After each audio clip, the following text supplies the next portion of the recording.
I have to record it. I'm an associate director of admissions at Niagara University. I actually work with students from Central New York, but I will be there on the 20th for the open house, so I'll get to see you.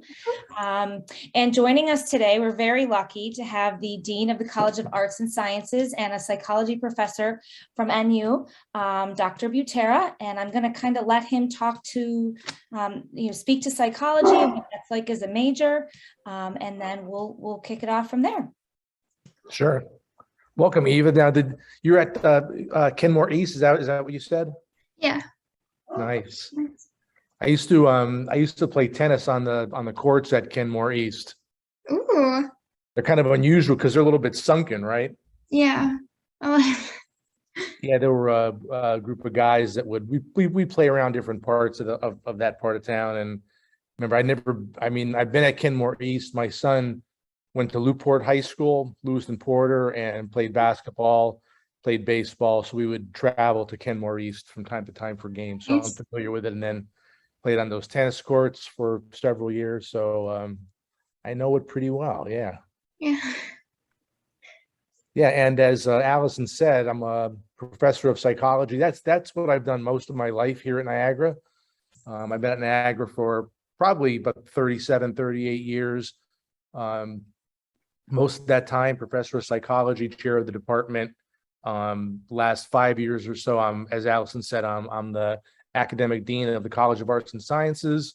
Arts and Sciences includes, we've got probably 18 academic departments, including criminology and criminal justice, like you said, psychology, part of arts and sciences as well as a whole host of disciplines that you're familiar with, all of the sciences, biology, chemistry, biochemistry, mathematics, computer information sciences, and all of the humanities too, right? English, history, communication, media studies, philosophy, religious studies. So we're a large college, but my office works really hard to personalize the experience for our students in the College of Arts and Sciences, and we work really hard with our students to ensure that they graduate in 4 years. So one of the hallmarks of our college, and it's all the departments in arts and sciences too, there's a lot of personal attention that our students receive. And, I can speak personally to that. As I said, I was a professor of psychology for over 30 years, right? So I've worked real closely with people like yourself, whether they're prospective or incoming students, as well as working with students during their 4 years here as one of their teachers, one of their mentors. All the psychology faculty have ongoing research programs. So I work with a lot of students in my neuroscience lab, and psychology faculty really touch upon all of the major content areas within the field. So whether you're interested in, my area of neuroscience, whether you're interested in kind of clinical psychology, forensics, child psychology, cognitive psychology, developmental and child, we've got it covered, and we make really a strong effort to involve our students in faculty student research. So yeah, thank you. Yeah, and feel free to shoot questions my way. You want to put them in the chat. Okay. Monitor the chat. Yeah, I'll monitor the chat if either of you have any questions. And welcome, I think that's Layla. Welcome. You're joining Dr. Butera, who's a psychology professor and the department chair at Niagara University, and also the College of Arts and Sciences dean. So welcome. Welcome, Layla. With the cat photo, right? I like that. Yes, thank you. And yeah, it's my cat. Yeah. We have sometimes as Allison mentioned, I'm a professor of psychology for a lot of years, and we have a cat too. He's sort of a feral. We got him as a feral kitten. He's now 18 years old.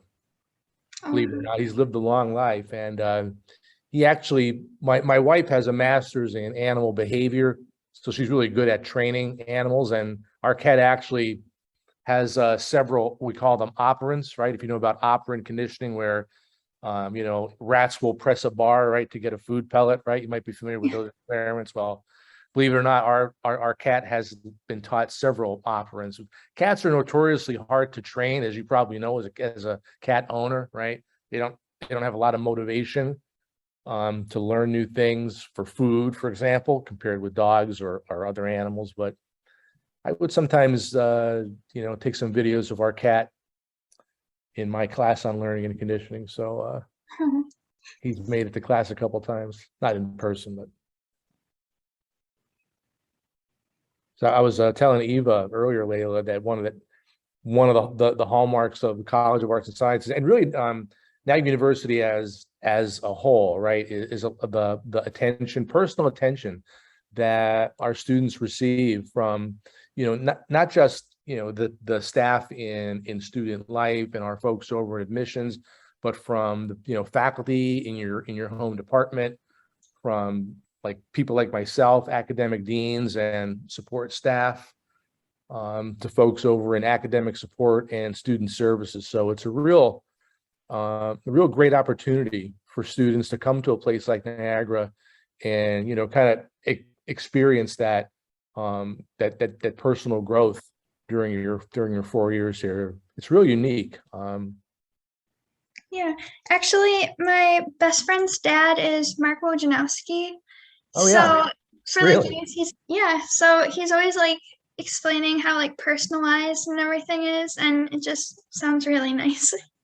Oh yeah, I've worked with Mark, for well over 10 years. He was one of our key admissions folks in our transfer student market, for example. So Mark would travel around to whether it's ECC and Trip, GCC, and kind of work with students as they make their way from the community college to Niagara University. So he's a great guy. Yeah, I love him. I'm not surprised he would talk well of us and convince you to come and see us. Yeah. So I have a question. So Sure. for like the psychology department, what kind of internships do you guys offer? Yeah. So internships in psychology, it's not a requirement. So there are some academic majors, I think of social work, for example, where social work as an accredited undergraduate major, those students have to do internships during their senior year. In psychology, you don't have to. When I was department chair, we collect data on our graduating seniors, and typically it's around anywhere from 40 to 50% of our graduates will have completed at least one internship. So although it's not all of our students, it's certainly close to half have that interest. And the internships in the psychology department really are tailored to the students' interests. So I would estimate that probably a third of our internships in psychology are at an educational setting, whether it's with a school counselor, whether it's with a school psychologist. About a third of our students typically have that interest, right? So they'll get placed in a high school in Niagara County, elementary school, secondary school in Niagara County, with a psychologist, with a school counselor, and they'll get that that hands-on experience for that semester, or in some cases it's for an entire year. We've also had students at the Child Advocacy Center in the city of Niagara Falls. The Child Advocacy Center works with children that are victims of either physical abuse, sexual abuse. So those psychology students doing their internship there may be working with a psychiatric social worker. They might be working with a clinical psychologist. They'll be involved in group counseling sessions. We've had students do internships in forensic settings, Niagara County Prison. Just as an example, we've had students do an internship in health psychology at Erie County Medical Center. We've had students do internships with human resources departments, as that's another area within psychology that students can, focus on after they get their bachelor's degree. So human resources, organizational behavior is another big part of applied psychology. But in the department, Dr. Tim Osberg, one of my colleagues, he directs our internship program. So Dr. Osberg would work with someone like yourself. Usually in junior year, typically is when most students will explore internships, junior, senior year. So he'll work with you. What are your interests? And he's got, as you would imagine, a pretty extensive roster of placement sites. And he'll work with, the folks at those placement sites to get you and our students placed in that site for a semester. Or as I mentioned before, sometimes it's for 2 semesters because some placement sites want students there for the full year, right? So they'll want you there in the fall, they'll want you there in the spring, which isn't a problem, to fit it into your, psychology curriculum. That's not a problem, but we do have quite a number of students that will do 2 internships, like a, fall, spring, or spring, fall, depending on the site that they're at. And I've seen students that I've known, they'll do an internship and they'll say, you know what, that was fantastic. That, that really clears up where I want to go for my master's degree, or in some cases for their doctoral degree. And then I've had other students say, you know what, that internship told me there's no way I want to be a school psychologist. So it works both ways, right? Both are good experiences, right? It's good to do an internship and say, yeah, I thought I wanted to do that, but actually I don't. So that's right. That's a learning experience as well. But yeah, certainly, 8, 9 times out of 10, it crystallizes that that career goal in the student's mind, and they're like, yeah, I really want to be a guidance counselor. We also have programs. They're accelerated programs with the College of Education. So we've had a number of psych majors over the years that have graduated and then gone on to get certified and teach at the high school level or middle school level. So we do have a pathway for students to come in as a freshman and in 4 years get a bachelor's degree in psychology and get a master's degree in education, right? In some concentration in education, so you can then go on and teach at the high school, elementary, secondary school level. So those accelerated pathways are also there for our students, and you'll learn more about those even at open houses or during your years here at Niagara. It's not something you have to decide as a freshman, right? Yeah, I want to go into an accelerated program. We have another accelerated program in clinical mental health counseling. So those students in 6 years rather than 5 get a bachelor's degree and a master's in clinical mental health counseling and a bachelor's in psych. So 2 things. Sorry. I'm just writing down notes and I missed it. Where do you do the health psychology internship at? Erie County Medical Center, Okay. ECMC, yeah. Thank you. And do you know any more specifics of the internship at Niagara County Prison, like what you would do? Yeah, so we've had students go at Niagara County Prison and work with, some of the programs are designed to help inmates when they're released from prison to, get back into society. So whether it's kind of I call it kind of a group counseling session, right? So working with folks in the prison to work with inmates as they're about to get released, life skills, things of that sort. So we've got social workers that are involved in prison systems at a whole host of different levels. Thank you. Sorry, I have a question. Hi, Layla. Hi. So what are some popular, I guess, minors that psych majors go with? Do they go with criminal justice, education? So Yeah, psychology itself is probably one of the most popular minors on campus. So students that are majoring in, biology will do a psychology minor. So psychology is a real popular one too.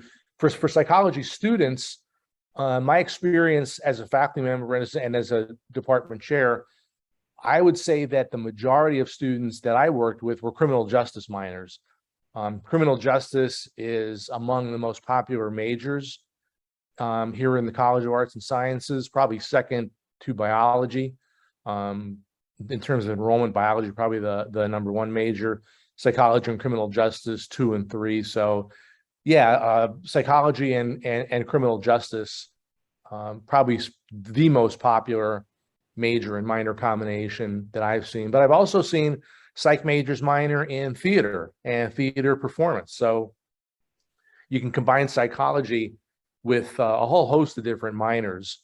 And that one of the cool things about the major, the psych major, is that you have a lot of flexibility. You've got a whole host of courses that are electives. You've got probably at least 12 electives, and those electives, it's kind of like, it's what they sound like, right? They're electives, they're not requirements. You can choose what courses you want to take and sort of fill in that part of your psychology curriculum. So a lot of students will use those electives to build a minor. I've seen many of our students do 2 minors, right? It's not out of the question to do that. Most academic minors consist of five courses. So psychology, you've got a lot of electives. You've got general education requirements. So it's not that difficult, right, to build 2 minors by taking 10 classes in those 2 different departments.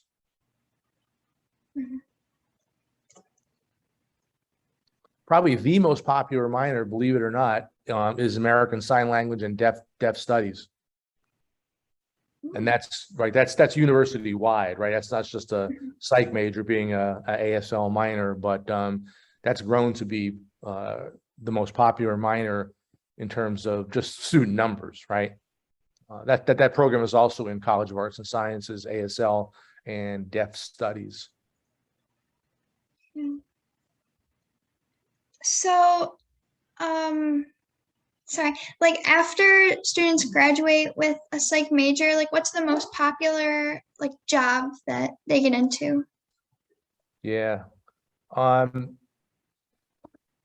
Close to, again, thinking about the data that I saw as a department chair and I continue to see now as dean, probably anywhere from 40 to 60% of our psych majors will go right into graduate school after they graduate, because getting a master's degree gives you a lot more choices when it comes to careers.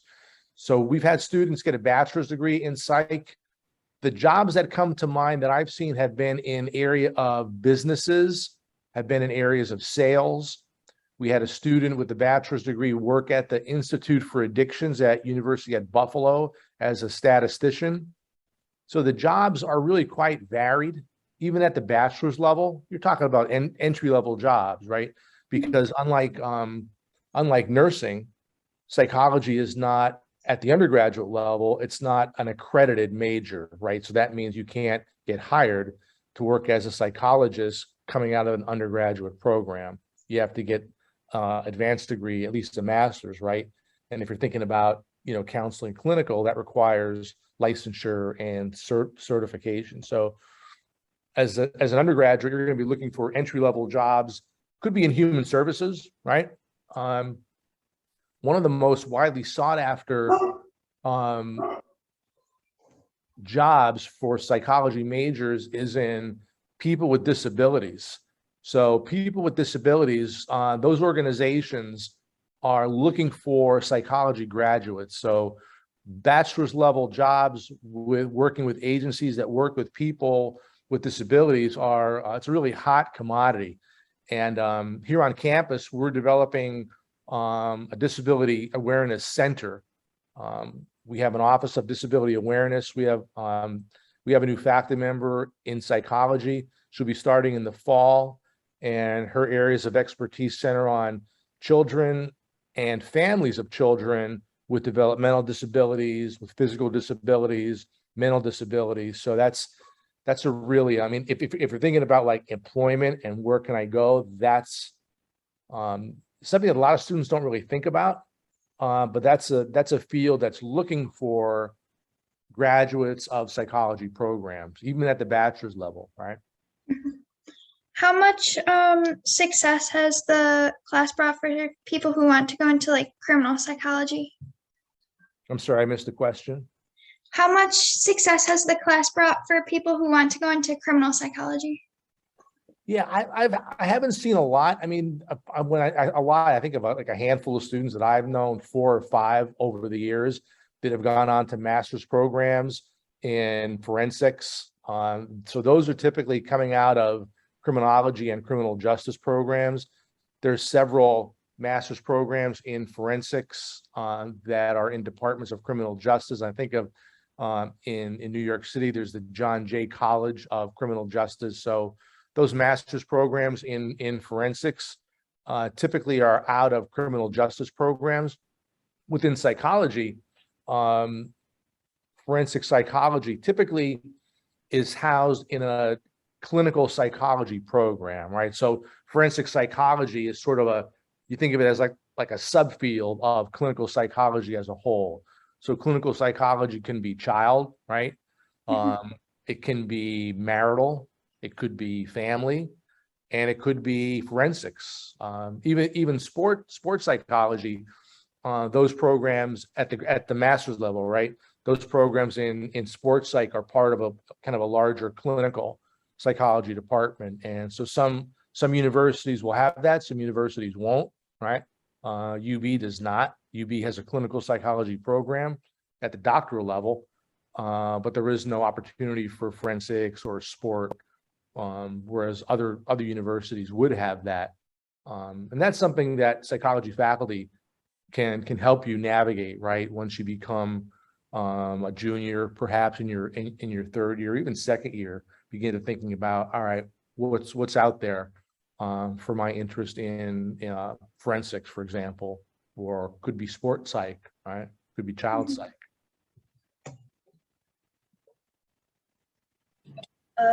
So sorry, I have a question.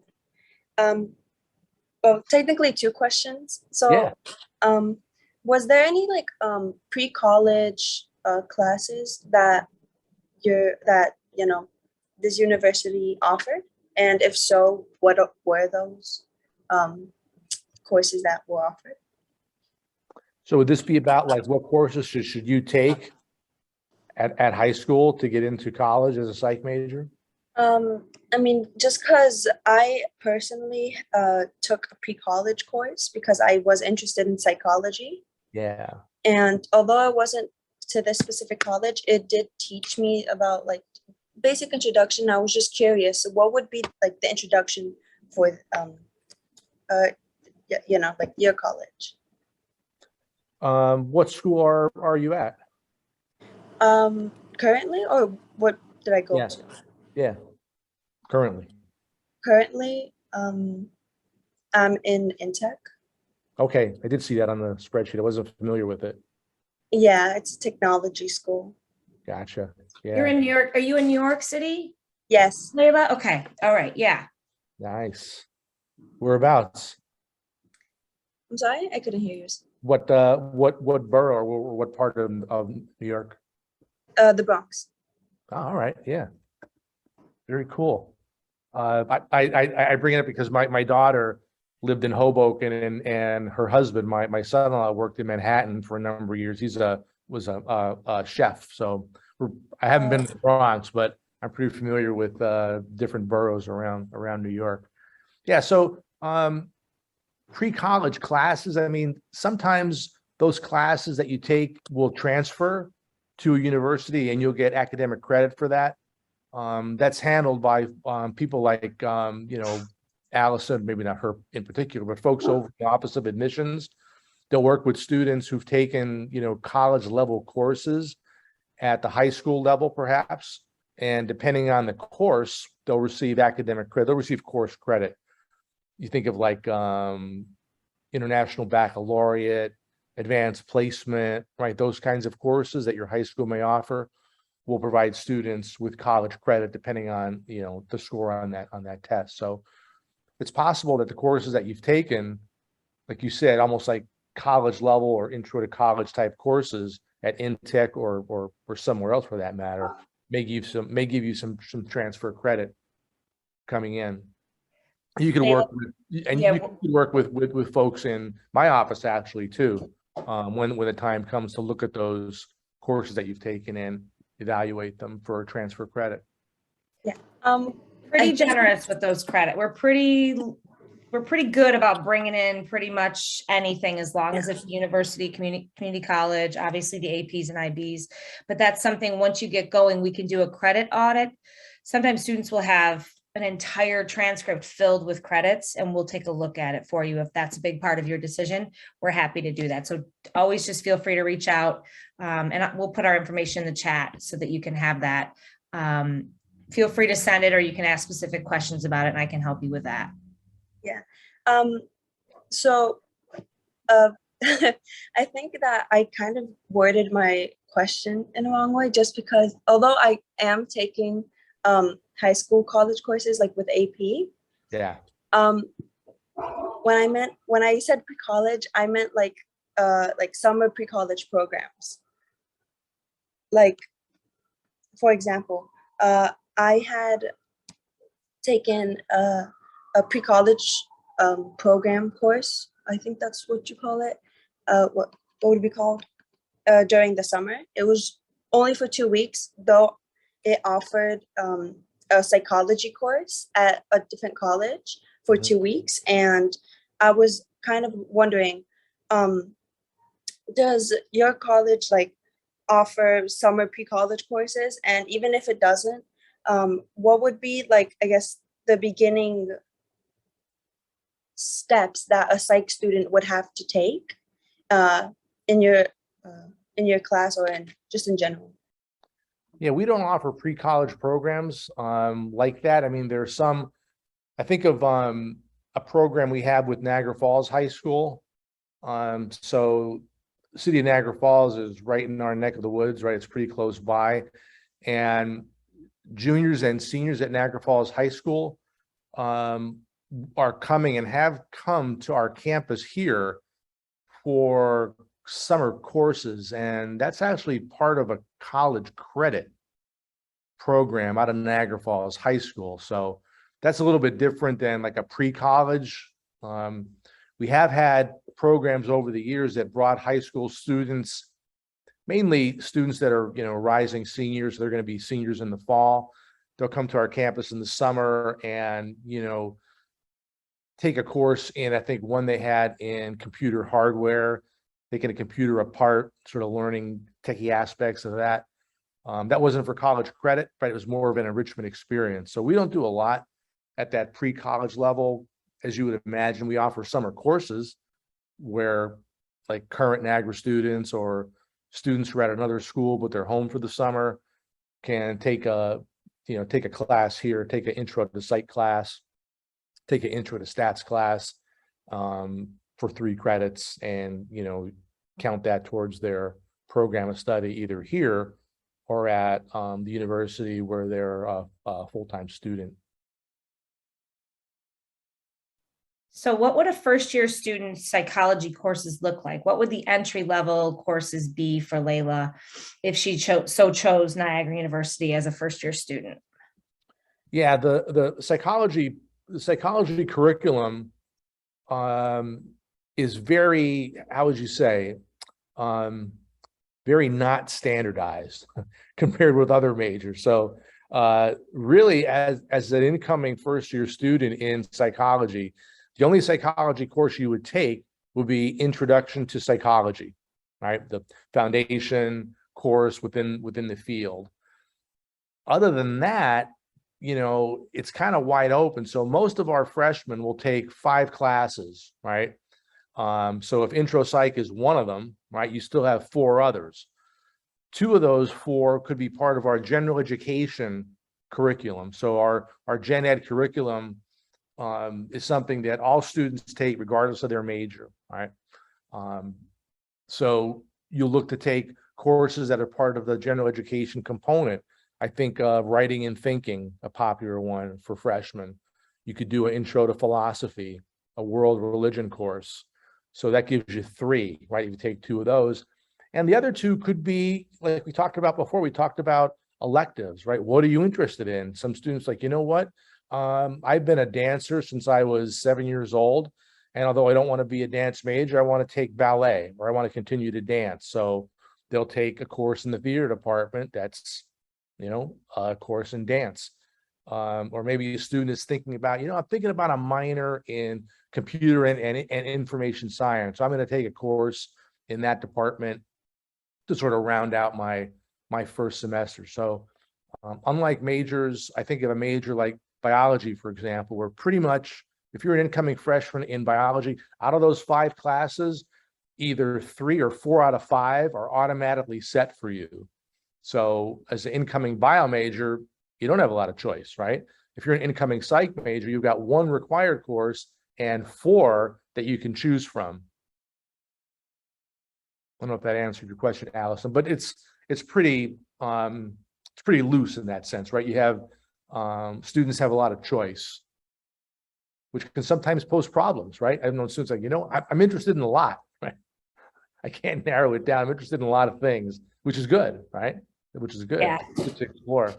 It did answer my question. I was wondering if maybe Layla was kind of asking that, and I was trying to help answer. Yeah, that's what I thought. So I was like, wait, I think this is part of what she was asking. No, that's great. It's nice to know, I think, from a student's perspective, if I am a psych major or minor, what are my courses going to look like? What am I getting into? What am I going to be taking and seeing, especially their first year? And I think a lot of that is, am I going to be learning about something I'm really, really interested in? So, sometimes electives and things like that. And, our required courses, sometimes students get nervous about what do I have to take in addition to what I really want to take. So that's kind of where that question came from for me. Got it. Does anybody else have questions? We have a new student with us. Yeah. Hi, Shayna.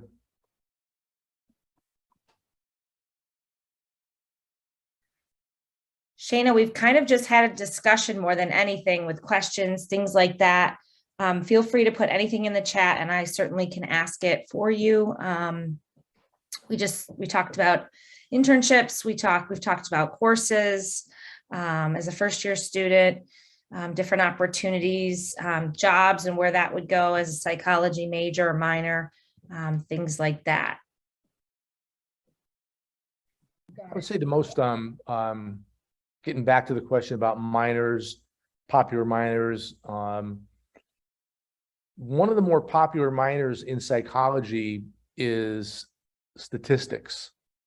And statistics as a minor is a really useful minor to get for a number of different reasons. I think Eva was asking about jobs and employment with the bachelor's degree. If you have a bachelor's degree in psychology and you can also say, hey, you know what? I have a minor in statistics, you're going to be a valuable commodity because that means you're going to have quantitative skills that many students coming out of the behavioral sciences or social sciences may not have. I'll tell you a couple stories about that, but that student who I mentioned earlier that got a job at the Research Institute on the Addictions at University of Buffalo with a bachelor's degree, he did a minor in statistics and actually worked with my colleague, Dr. Susan Mason, who has our stats lab at Niagara. And the reason why I talk about a stats minor, and this is obviously very early in the game for the students on this call, is that if you're a psych major, you will have completed 2 out of the 5 required stats courses for a minor, right? So you got to take stats for psychology, that counts towards a stats minor. You have to take research methods for psychology, that counts for a stats minor. So 2 out of the 5 courses for a stats minor, you will have completed as a psych major. That only leaves 3. If you do undergraduate research with a faculty member, could be a thesis, could be an elective, that counts towards a stats minor. Now you have 2 stats courses left to take. So it's not a heavy lift for many psychology majors to get a stats minor. And if you're thinking about graduate school or you're thinking about a job in a field that's going to require you to work with numbers, and yeah, right, a lot of jobs are doing that now. You want to be comfortable with a spreadsheet. You want to be comfortable, working with data. So a stats minor has been a popular one for psychology. And when I talk to my colleagues in the math department, and that's obvious, right? That the stats minor comes out of the math department. She tells me that almost all of the stats minors are psychology majors. So that tells you that students in psychology they're gravitating to that minor for a number of different reasons. My daughter is a school psychologist. She works not as a school psychologist now, but that was her career. And for her, she was an undergraduate psych major at St. Bonaventure University, which is not far from us. And at St. Bonaventure, she also did a stats minor. She was actually a teaching assistant for their psych stats course. So she had a pretty strong background in math and stats. She did a research project that was also, data based. And she went to graduate school at the College of St. Rose in Albany for school psych, as I mentioned. Many master's programs don't provide sources of funding like scholarships or fellowships. College of St. Rose, they had one fellowship. It was a research assistantship, and my daughter was chosen to get that research assistantship where she's working with the College of St. Rose faculty on their research projects, and that gave her 50% of her tuition, right? So it was a really generous award at the graduate level, and I'm convinced that the faculty saw her experience at Bonaventure as a stats minor, TA for a stats course, right? She did a research project as an undergraduate, and I guarantee you that those faculty at St. Rose saw that in her transcripts and said, yep, that's a person we want. We're going to give her a research assistantship as an incoming graduate student. And so, I mean, obviously she wasn't thinking along those lines when she was like you, right? And undergrad student coming in. But 4 years later, her experiences in area of stats paid off probably pretty handsomely, right? If she got a good chunk of change to go to her master's degree in school psychology. So you never know, right? You get that focus in quantitative skills, where that's gonna, how that's gonna pay off further down the road. I can tell you that if you're thinking about a master's degree in any field of psychology, for the most part, those graduate programs are going to want to see some experience and some competency in quantitative skills, whether it's stats, could be computer. I think Layla talked about being in tech, maybe some type of skills in technology, could be computer information sciences, right? Data analytics. They're going to want to see that. So something to keep in the back of your minds, right?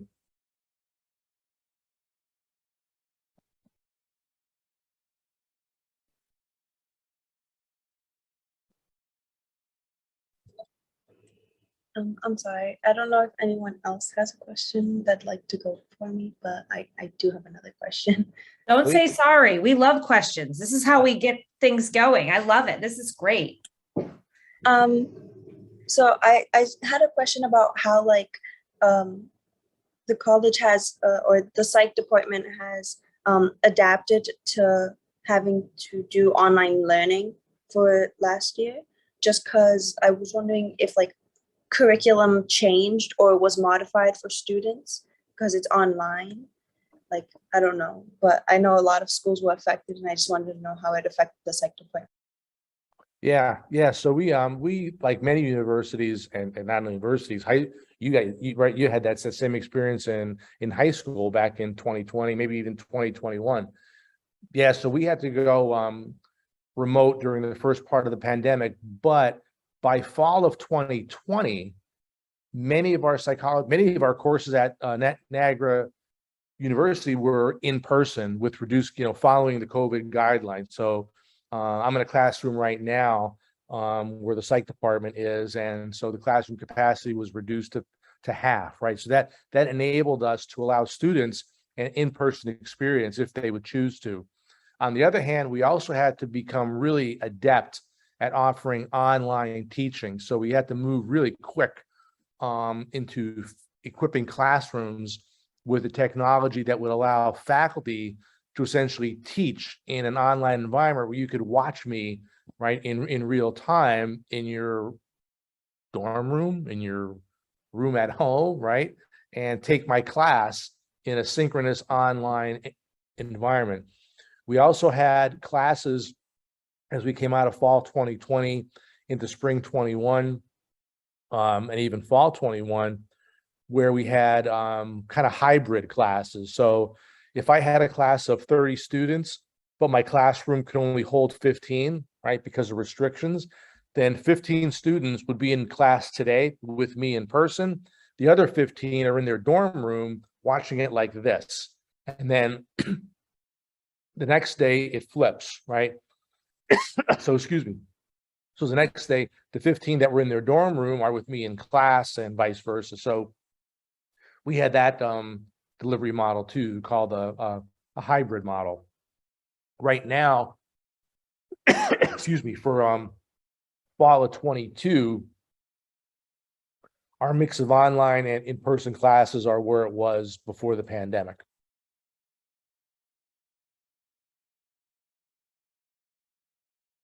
So we always had some online courses. That was true before COVID, and that persists. But our mix of in-person and online is pretty much where we were in fall of 19. And that's who we are as an institution. You know, for the students who recently joined, you know, most of my time here was a psychology professor, and I love in-person teaching.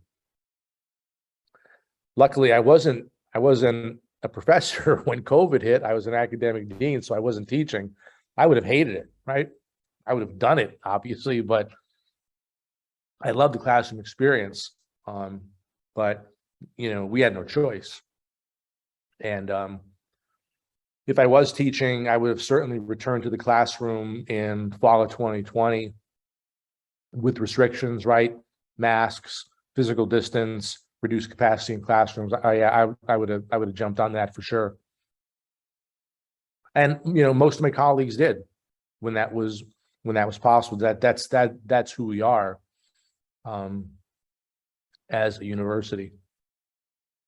I've taught online when I was faculty in a asynchronous format during the summer, and I think I was able to make that work pretty well. You know, creating an online presence for students, but summer class is different, right? So it's not a whole full semester of 15 weeks, right? Summer class, it's 7 weeks. Online environment is not that difficult. For a full semester or for a full academic year, all online can be pretty challenging for a lot of students, I think.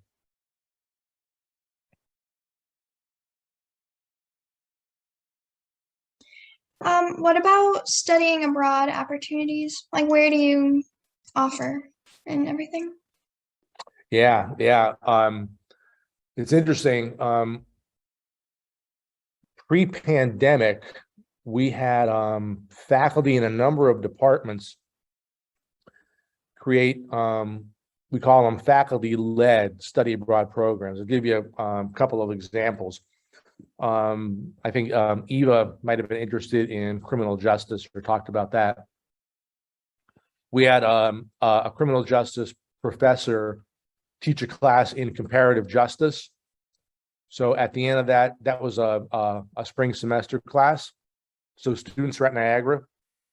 And then at the end of the semester in May, the professor, Dr. Raditz, took the students to Ireland, and they visited and traveled with and met with, they went to court systems in Ireland. They met with judges, they met with law enforcement as part of their comparative justice course. So there was an academic component to that study abroad. So those students able to get a study abroad experience, not for a full semester. Some students can't really do that, but they got that study abroad experience over a 2-week period with their professors in Ireland. And we've had probably at least 5 courses like that.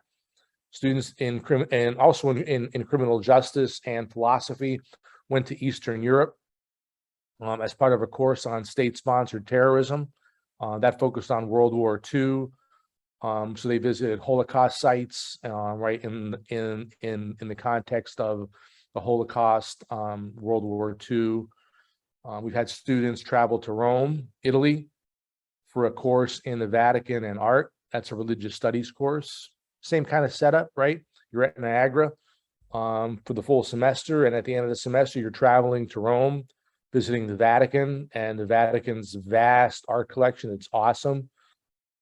I recently met with our new vice president for international relations.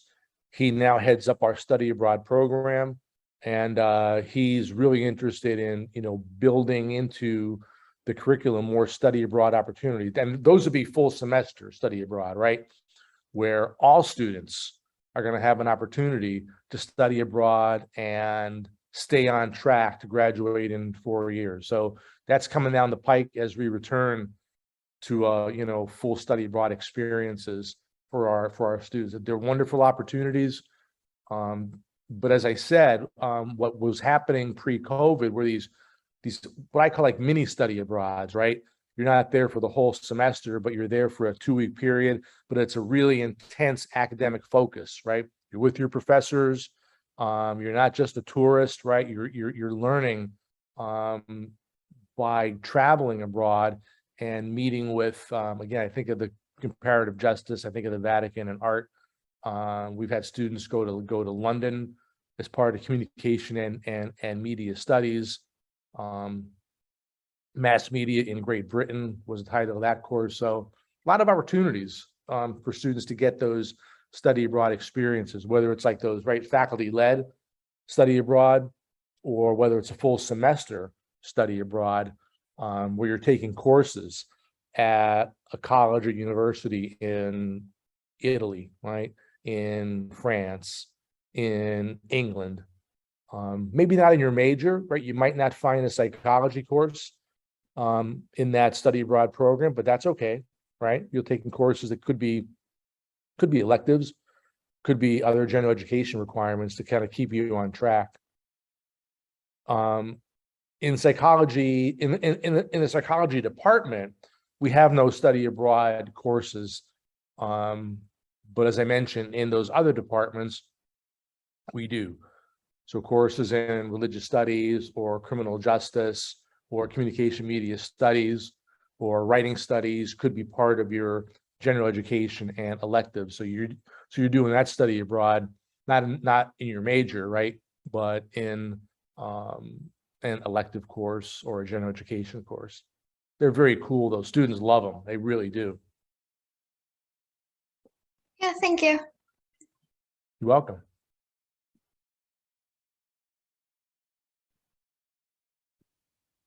Any other questions about anything? There is a wealth of information online. I know it's, not the same as having a conversation, but if you're poking around on our website, I actually was just poking around when you were talking about study abroad, just looking at some of the countries that we're actually in, and it's incredible. They do a really nice job with our website.